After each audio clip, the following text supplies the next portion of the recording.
And my first career was in architecture. And it's funny to see that 25 years later, I'm in technology and I'm in, you know, in the taxi industry. If you had asked me 25 years ago, when I graduated from architecture, if I would be A, in technology and B, in the taxi world, I would have laughed my head off, literally. So, and funny enough, 25 years later, here I am. So, in a nutshell, that's where I'm at. Interesting. But taxi, we all know it's a very difficult area to launch an idea or to build a product. So why did you choose taxi, and what is so passionate about it for you? What is the key elements that make you decide to go for this such adventure? So when you're in the startup world, you're always looking for opportunities, right? And that's what drove me to the taxi industry. Is while founding Tag Taxi 5 years ago, realized that with the partners that was developing this, that there was an opportunity to create a new client experience in the taxi world, because it's such an antiquated industry, such an old industry. Back then, it was even more antiquated before Uber even arrived in Montreal, right? So I saw that opportunity from the get-go and realized that, wow, there's something to do here. Nothing's been done yet in that industry, and there's so much to transform. It's incredible, and we're only at the beginning of the transformation. Obviously, Uber's done a hell of a job in disrupting this industry and creating a context for change. But I'm telling you, it's still only the beginning, because there's so much to do. So there was that aspect. There was the ability to create a better client experience. So wow, you know, you start from the old taxi system, and you're thinking, how can I improve on that? My God, there's so many things to do. It's, you know, back then I realized, my God, we have years of development to improve that customer experience. So that there's an opportunity there.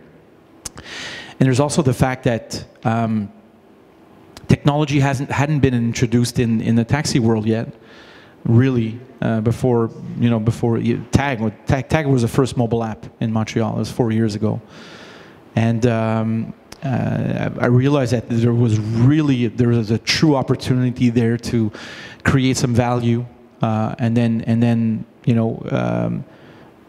Create a new transformation wave, and that's what we're doing right now with Téo Taxi. Actually, you know, we've been operating for the last year and a half, and it's truly, I think we've had an impact on the industry in Montreal. I think we've changed, and we only have today 120 vehicles, so we're only at the beginning of this project, but there is a strong opportunity at many levels to make a quick answer to your question. So it has nothing to do with a visit in Paris, like other entrepreneurs. No. So you told about Tag Taxi. Can you tell us maybe more about this product, and what are the key the takeaways, 3 takeaways you can share with us from this experience? Sure. So the Tag Taxi was a mobile application that was, contrarily to Uber, we wanted to partner with the industry. And we had the vision of being the open table of taxis, right? That was the vision. So how can we sort of federate the taxi industry, which is very fragmented? You know, in Montreal alone, there are 15 taxi companies, but back then there were 21 taxi companies. How can we help this industry federate behind a new app that could enable clients to order a cab without having to think about which company to call, just through a mobile application, and then select a vehicle, and then you're off you go. So that's really what we had in mind when we started Tag Taxi, to become the open table. Some of you might have used OpenTable to reserve a restaurant. Really, that's what we had in mind. Really make it simple, frictionless to order a cab. We connect with each cab company's dispatch system, so we become sort of a universal platform to be able to communicate with all of these dispatch systems across the city.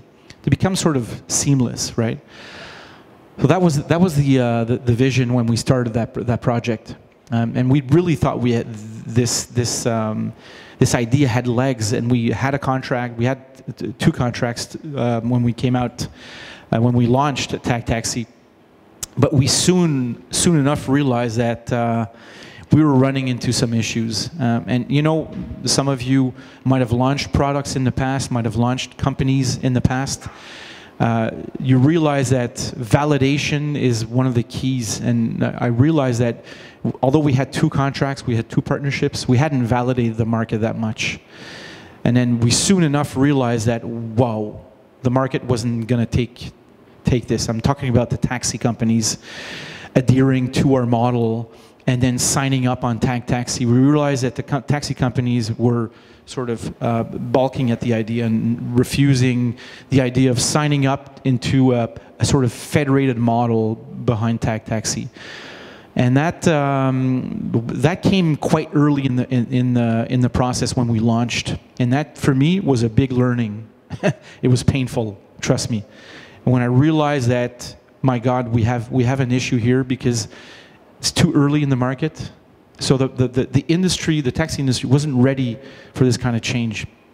Uber hadn't arrived in town, and we were trying to partner with the industry, right? And these guys were like, I can develop my own app myself. I'll hire a guy, you know, in his basement. We'll do a mobile app for $5,000, and away we go. And Uber's never going to steal my business.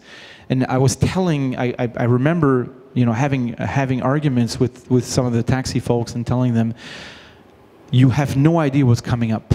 You have no idea when Uber hits town here, they will make circles around you in terms of marketing, in terms of communication, because Uber is really a super machine, super communication machine. And that's what they do that very, very well. And the taxi industry isn't structured, doesn't have that sort of marketing savvy to communicate with clients. And I'm sure you've all experienced, you know, the traditional taxi versus Uber or versus Téo.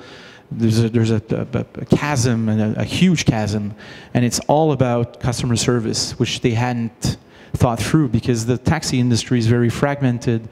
You know, just to give you a quick idea of how it's structured, there are 11,000 drivers in Montreal.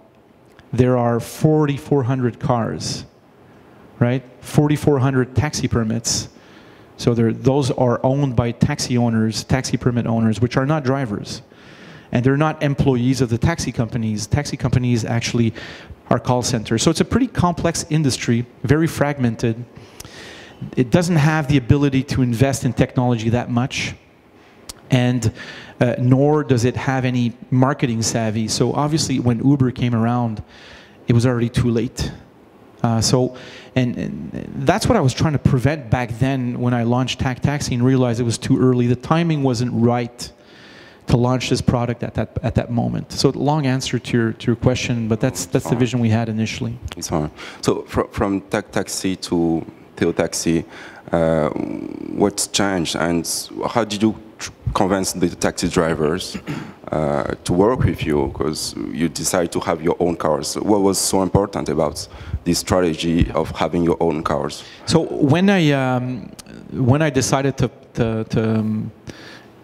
leave the Tag Taxi project and move on to other adventures, if you want, one of the learnings that I came out with was timing. Timing is crucial to launch a product. Validation as well is a second learning. Validation of your business model before you launch, and that's something that we hadn't done enough. I had 2 contracts. I should have went out there and signed 10. And soon enough, I would have realized that there's a problem with my business assumption here. There's a problem with my premise, right? And perhaps I would have pivoted on the model before launching the product. So that's my second learning. Third is the fact that realize that I couldn't control the experience inside of the car. The only thing I had was a mobile app. Once you order that car, you would step into a normal taxi, right? Same thing for Uber. When you order an Uber, you don't know what you're going to get. You can get a great driver with a supercar, but you can get also a shady, shady car with a sketchy driver. You don't know that. You don't know what's coming up, and that there's sort of irregularity in that customer service that is inherent to that kind of service. So my third, I guess, validation point or learning from Tag Taxi was that if I'm able to control customers' experience in the car, I'll be able to differentiate myself from Uber. I'll be able to differentiate myself from the traditional taxi world because I'm going to standardize. And this is exactly what we're trying to accomplish with Téo Taxi today, is the ability to deliver a consistent customer experience every time you order a car. It's always the same car that comes. It's washed, it's clean outside, it's clean inside. There's Wi-Fi on board. There's a passenger tablet in the back that welcomes you when you come in the car.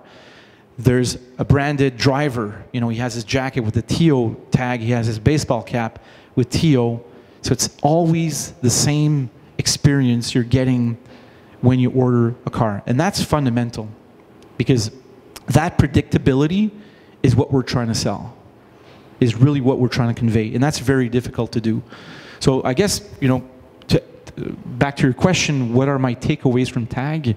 Those three are key. And the third one is controlling that experience in the car. So our drivers, as you might know, some of you may not, I'll run it by you quickly, our cars are actually owned by Téo Taxi, right? Whereas in the taxi world, the car is owned by a taxi permit owner, and Ubers are owned by the individual drivers, right? We own the vehicles. So we're able to make it consistent in terms of quality. The drivers are salaried, so they're employees in Téo Taxi. So we're able to command a certain level of customer service, right? So that's a fundamental difference from the traditional taxi world or the car sharing segment of the industry. So those are my three takeaways from TAG. Was it difficult to recruit the taxi drivers? And how did that was your other question, yes. So we, when we launched Téo Taxi, we had a lineup of drivers and that wanted to become part of that new story. So we had a lot of maverick drivers that wanted to be part of this new adventure, this new beginning, right? But we also had drivers that came into Téo and realized that being an employee has a lot of constraints. And some of those drivers are in the taxi world to benefit from a certain freedom, right? They rent a car and they're able to, make the hours they want. But in the end, they don't have more freedom that much than if they're an employee, because they wind up putting in 60, 70, 80 hours a week because they have to pay back their permit, right? They're renting a permit on a per week basis. So they have a financial stress which ties them to their car, they're renting, and which sort of pushes them into being, behind the wheel 60, 70 hours a week. It's a huge stress, right? So some drivers realize that it's a trade-off. They're relinquishing a certain freedom to become an employee in a company, and that's a situation some of them have never lived, right? So we're finding that we have two sort of reactions to our model. So recruiting is a bit of a challenge at this point. At the beginning, we had a lot of enthusiasm, but right now we've reached a point where we need to broaden. We need to be able to broaden,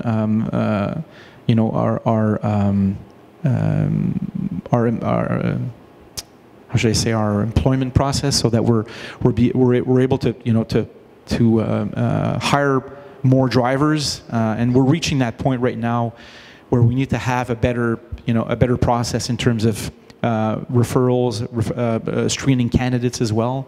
So that's where we're at this point. Okay. We understand the vision, and I was wondering, how did you get from the idea, this big vision, because it's such a huge scale of project? Yep. How did you get from the idea to the project, and how did you manage to reach people, to reach the drivers? Did you have some announcements or some political people involved in the project, and how did it work? So this is not your typical startup that you grind in a basement with two coders, two developers, and a business person or a business development person. This is a project that needs to be from the get-go at a bigger scale, because we needed to have, we're at 120 vehicles right now in our pilot project. So purchasing 120 vehicles, hiring 250 drivers, and 75 people, 25 or 30 of which are in technology, is a big startup. So, you know, we had to make sure that we were able to convince the financial community to be able to back us, and that's, you know, mainly how Alexandre Taillefer has been, you know, his contribution to the project is one of which is the financing part of that. So we had to scale up quickly. We did a lot of validation though. So we went from going from the idea to launch. We went through a year and a half of validating, and revalidating our business model with drivers, with taxi permit owners, with customers.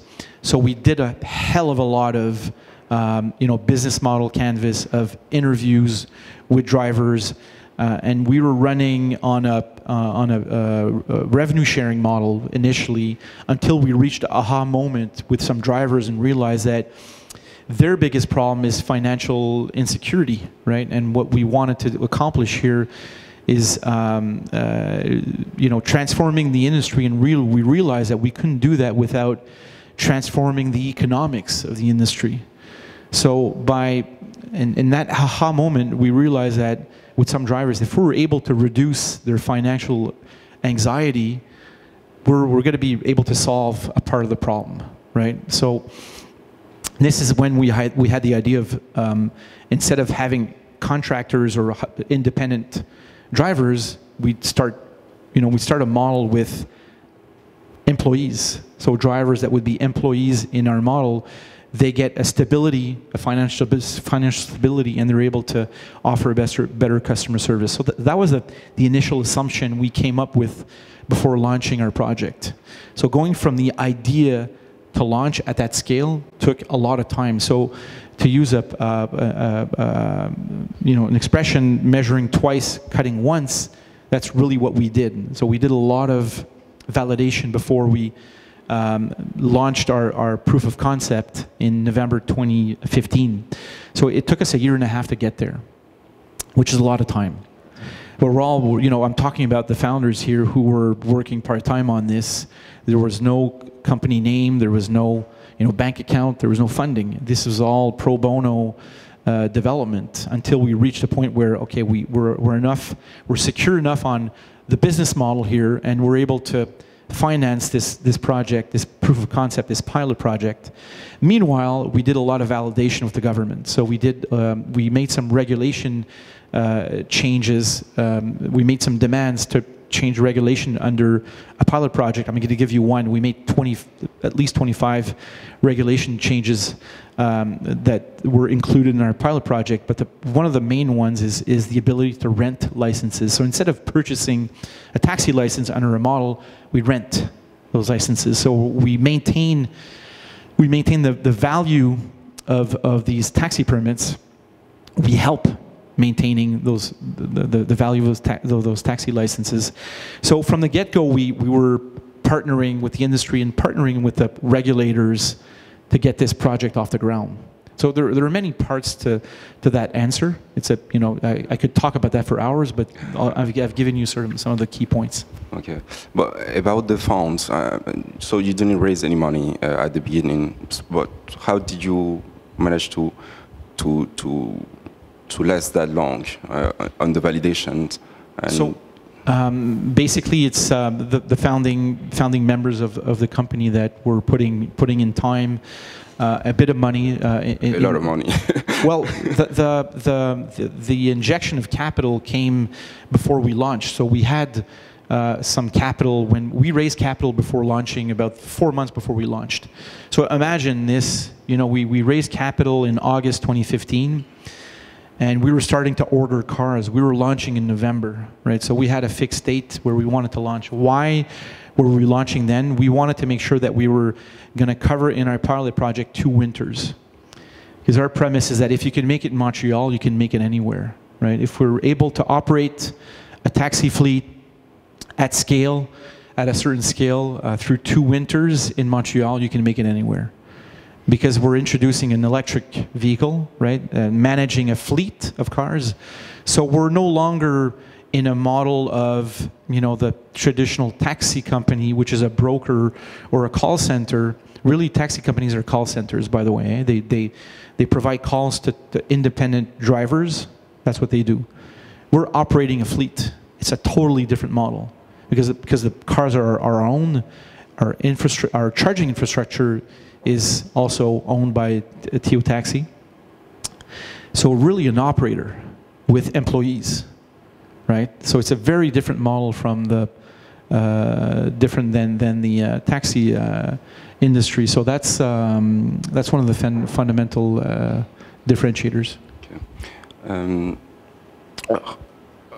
How is the company size today, and what does the team looks like? I mean, the people you're working with at the beginning, how did you get to convince them to join you, and how did it go so far? So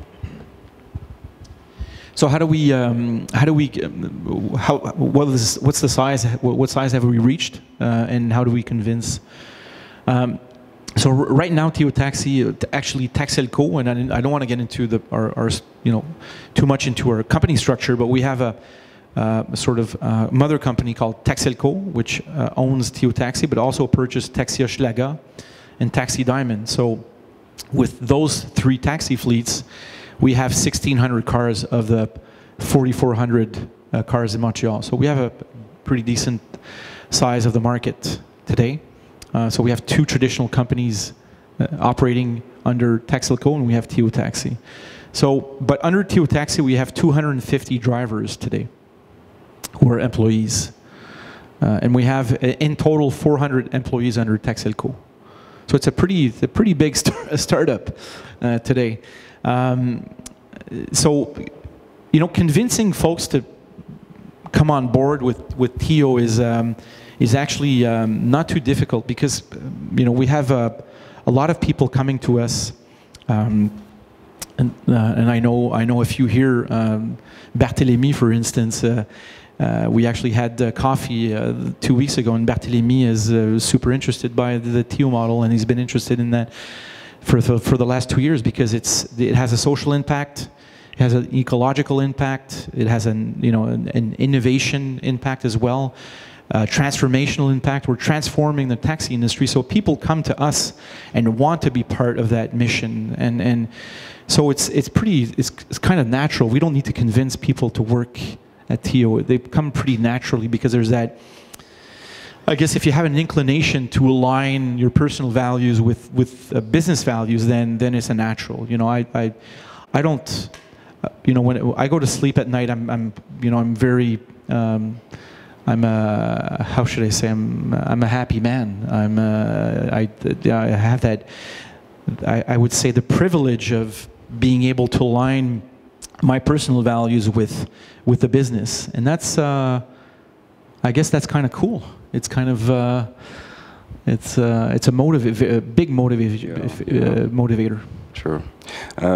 We also know you are very involved in the tech community here in Montreal, and can can you tell us a bit more about your mentorship and the project you're working on, and maybe give some advice to the entrepreneurs here about the very crucial elements we need to have success on the project.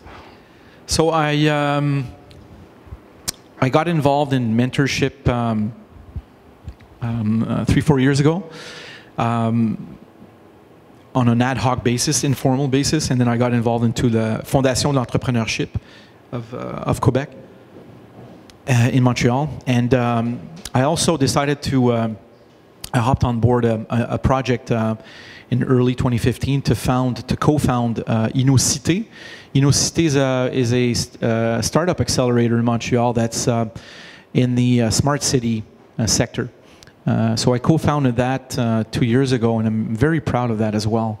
It's something that felt natural to me, being involved in urban mobility, and also there was an opportunity to found this with Real Ventures and the Smart City Bureau of the City of Montreal. So, you know, the founding of that project was for me a great moment. I have great pride in seeing that today. It's still a project that's thriving. Actually, tomorrow I'm going to be meeting a cohort, the third cohort of Innocité, for founder talk there at Notman House, and I find that very gratifying, actually, to be able to you know, share the experience. I don't have answers to all the questions. It's you know, I don't pretend to have the magic bullet either. You know, entrepreneurship is very, very difficult. It's very tough to decide to, you know, invest your time, money into a market, and managing that risk, managing that financial risk. I have a lot of admiration for people who decide to do that as well. And if I can devote a bit of my time to help some entrepreneurs, I do, and I will.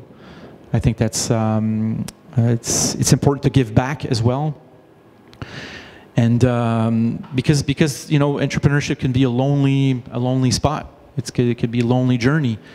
And some of you, who's an entrepreneur here? Who's actually launching a product here? So we have 4 or 5 people. It's, you know, and I share you know, some of your anxieties, loneliness sometimes, and that's why entrepreneurs typically reach out to the community. So I think it's important to be involved and reaching out. And advices, you know, I'm not good at giving advices and magic bullets. I don't think that there are real magic bullets. You know, I can share some of the learnings that I've come across, and I think I've shared some from the taxi experience. I think, you know, you can align the best board of directors. You can have the best business plan. You can have thought through your model, like, you know, from A to Z. You can have a good financing. You can have momentum, but if the timing isn't there, you're going to have a hard time. And that's what I found out in Taxi. Realized that the timing wasn't there to revolutionize the taxi industry. And it's sometimes when the timing isn't there, you can't provoke that timing. It's just beyond your capability as an entrepreneur to create the conditions for that timing to be there. And that's very difficult to do. But you know, when I partnered with Alexandre Taillefer 3 years ago, one thing he learned, because he's much more of a serial entrepreneur than I am, the sense of timing was there from the beginning. And when we, you know, got together to develop this project, we realized that Uber was in town already. It had been there for a year, but some of you might know that Uber started in the taxi segment first. They didn't do UberX at the beginning. And then they launched UberX a year later. And that's when we started our Téo project. And when we realized that they were launching UberX, we thought, well, this is going to be the opportunity, right? This is the Napster. This is the Napster of the taxi industry, right? And if we can benefit from that, because that is the I guess the spark for transformation. It takes a disruptor, and we didn't want to be that disruptor. We wanted to be the transformer. We wanted to be the iTunes of the Napster, right? To make it, a bit of a shady analogy. It may not work throughout, but hear me out on this. iTunes came out with, after Napster, came out with a sort of standardized model, right?